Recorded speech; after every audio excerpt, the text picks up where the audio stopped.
Matapos naman pagharian ang UAAP, susubukan naman ngayon ng back-to-back UAAP Cheer Dance Champions na National University Pep Squad na sumabak sa ICU World Cheerleading Championships. Let's get more from Tina Marasigan.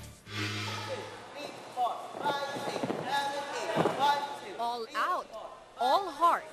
Ganito ang paghahanda ng back-to-back UAAP Champions, NU Pep Squad para sa kanilang bagong hamon, ang ICU World Cheerleading Championship. Ito ang tinaguriang Olympics ng cheerleading sa Amerika, kung saan higit sa 70 bansa ang lalahok sa iba't ibang division.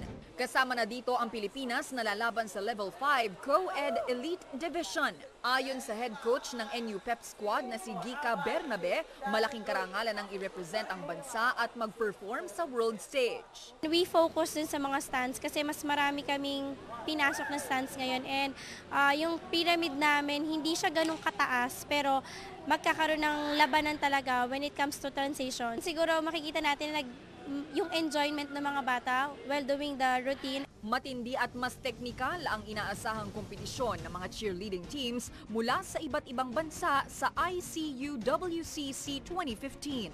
Kaya naman doble ang naging paghahanda ng Team Pilipinas para sa kompetisyon. Sa loob ng isang buwan, tinutukan ng NU Pep Squad ang mga pyramid transitions partner stunts. Pati na rin ang pag-cheer sa crowd.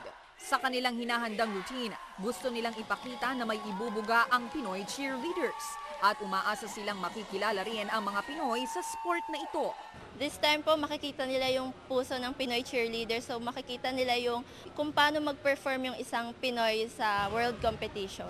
Umaasa po kami dun sa mga Pinoy na makakasama namin sa states na suportahan niyo po yung team, National University Team Pilipinas, kasi hindi po namin kayo papahiya, bibigyan po namin kayo ng magandang laban.